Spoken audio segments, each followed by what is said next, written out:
Okay, welcome to chapter 48 in the Practices book. This chapter is about organizational structure, page 891. This is a kind of an important topic. However, most likely you're not going to have any or little say over how the organization is actually structured. Just saying. So yeah, it's important, but you probably don't have that much control over it. So introduction. They talk about organization is all about communication. That's the key to any, it doesn't matter if we're talking IT, it doesn't matter if we're talking an office environment where, whatever. It doesn't matter, the purpose for an organizational structure is to effectively communicate. That's what it's for. Okay. One of the problems with that is you have to make sure there's not a us versus them kind of a scenario going on. Like those people over there in that department don't know what's going on. So yeah, if your organizational structure is too wide and there's different disagreements, yeah, you're obviously going to have some problems. So the goal is to have free of conflicts, both internally, with your own staff, and then your customers, right? That's the whole point. Ideally, you could also provide this at a lowest cost. The idea being, value the people over the tools is one of the sayings they talk about. Okay, so the first thing we need to talk about is, how big should your IT structure be? Okay, and so it's a matter of what kind of skills do you need. For example, I can't have someone who's an excellent, one of these and an excellent one of these at the same time. I'm probably going to have two of them. That kind of a mixture of skills, and then the numbers. It could be an extraordinarily dynamic thing, like, okay, during this period of the year, I need 4 network admins, but this period of the year, I only need 2 network. It's just one of those things where you can't predict in advance, and the skill sets are going to kind of wobble during the year. So they talk about, you could have like a ticketing system already in existence, and you can come up with this cool little chart that basically says, how much time do you spend doing customer desktop support?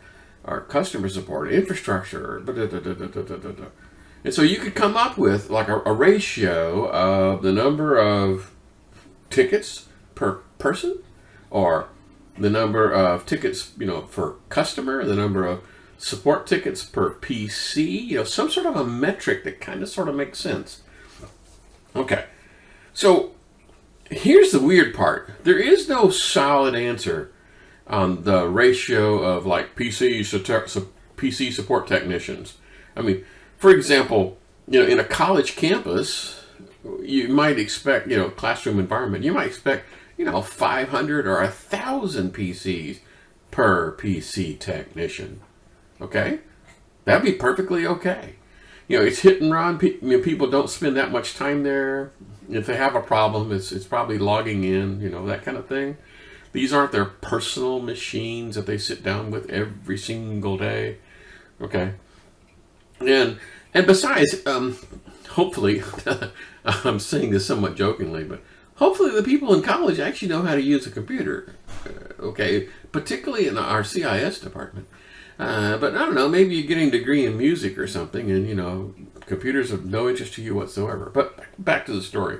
So how advanced are your users?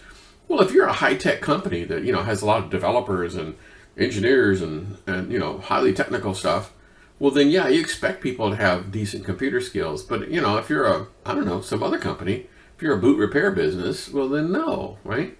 So you don't really know. There's no formula, but there is kind of sort of a rule of thumb, kind of, sort of. It's not really real, but somewhere around 50 to 1. If you're a normal office type environment, it's 50 computers to one's, help desk employee, one person who does the front facing tech support. Just a typical office environment where you hire people to do administrative things. Okay. All right. So starting with 50 to 1, but that, that could be off by a factor of 10. It's just a starting point. Okay. So how to pick the size? That's tough. That is really tough. Basically, you would have to just figure out, like, for example, if you had a ticketing system, and you could say, look, we're only able to do 80% of the tickets because we just flat don't have enough people. Okay, that's a heck of a lot better than just picking some 50 to 1 thing. Okay, funding on page 894. So IT staff, it doesn't generate revenue, right? Mostly, right? So they're considered a cost center. Cost center means you're costing the company money and you're not contributing to the bottom line at all. In other words, only indirectly do you support the money-making operations by keeping their machines operational. But your labor costs are considered overhead, okay? And so anything overhead is always a target for people trying to reduce cost. Let's say you're a manufacturing company, and so, the manufacturing, the shipping, sales, but the admin center and the legal department and the IT department and HR, those are the ripe targets for people to say, well, we're going to cut costs. They don't want to cut costs in those areas that make them money. They want to cut costs in those areas that spend the money. That's where IT comes in. So it's often picked. IT is often picked for budget and personnel cuts because it's a low-hanging fruit. And so it's difficult to really show the importance of an IT operation if everything is working perfectly. Now, we have an entire chapter coming up that shows this in much better detail, but I kind of like this graphic. So people are running around crazy and nothing's working, and the supervisor says, nothing's working. Why the heck are we paying a sysadmin for? And then the next one is, everything's working perfectly, and it's nice and quiet. They go, everything always works fine. What the heck are we paying a sysadmin for? So, damned if you do, damned if you don't. So, this amount of visibility is kind of sort of important. Okay, so we have an entire chapter talking about this in particular. It's a fascinating chapter, and I got some personal stories to go with it. So, let's get back to who pays. Okay, in a traditional environment, probably you're funded by just, general funds, right? It's an overhead thing. Or you could charge your services by the number of PCs. If the manufacturing department has 100 PCs and the engineering department has 50 PCs, well, then they're going to pay a portion of their budget goes to support their PCs, okay? So they basically fund you, okay? That's one way of doing it. If you do that, then it'll automatically scale. If they say, hey, I need 25 more PCs, it's like, engineers, you go, okay, fine, whatever. Go right ahead. You're paying for it. I don't care. Oh, you want some more PCs? Sure. Okay. Now, if it was centrally funded, it'd be like, geez, let me go back and, we have to go, okay, I need 25 more PCs and I need more support personnel and I need this and I need that. But if somebody else is paying for it, that's their business. Okay, good. And then the other one is, what kind of level of service do they expect? Do they expect that, this is a critical piece of equipment that keeps the production line running, therefore it has like zero downtime, and we want a spare sitting in the closet ready to go in case something fails? Is that what they want? Or is this just a typical office environment where, okay, it'd be kind of inconvenient that my, my Outlook doesn't launch, and I could wait a couple hours before that. Just what do you expect? And then remember the discussion about centralized and decentralized. That if it's a service that's being provided to everyone, like email, well, it ought to be centralized. Let's take that back to that. So centralization allows you to have consolidation. So I could specialize, right? If I had all my people, all the IT people in one organization, I could have, okay, now Bob, you're going to be handling the routers, and Sue, you're going to be handling the servers, and just going, kind of specialize, because there's enough people to have them specialize their skills. Excellent idea. There's less duplication, right?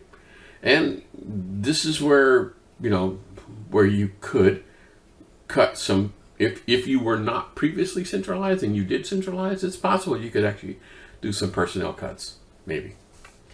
Decentralized kind of removes the target off their back. Remember now, these are ripe for people coming in saying, we need to reduce overhead. But if you decentralize them and they're down, so the support person for the engineers is in the engineering department, they're going to say, whoa, that's our employee. Yeah, you can't have ours. Go pick on somebody else. Right? Okay. So it does kind of remove the target off the back of the IT staff. They consider it like a tax. Oh, I have to pay whatever the magic number is. I have to pay so many dollars per PC to have my IT support person at my beck and call. Great, we'll pay. Okay. So you could have a tax on servers and PCs or users or a combination of all three. It could be a complicated formula. Most people don't. It's probably just pretty simple.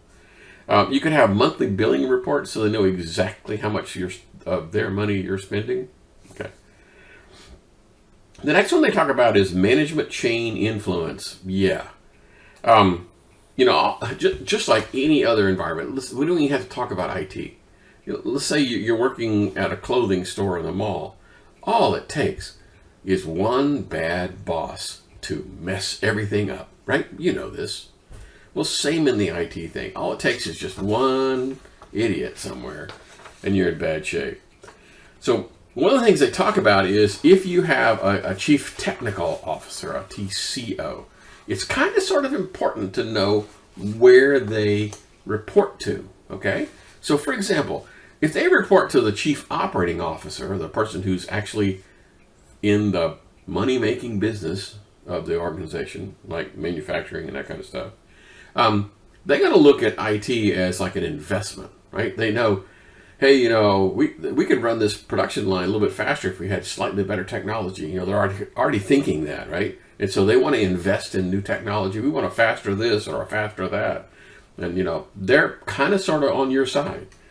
On the other hand, if you work for the chief financial officer, well, their goal is money. And so they're not going to be looking at, oh yeah, let's hire some more people. Quite the opposite. So it's kind of sort of important to know, if you have a chief technical officer, who they work for. Okay.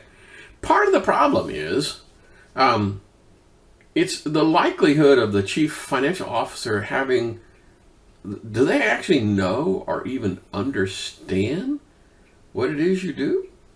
I mean, if I went in and said, okay, we need a new router because we can get 20% better speed through this new one, and it's going to help us tremendously, the COO might go, oh, okay, I got you.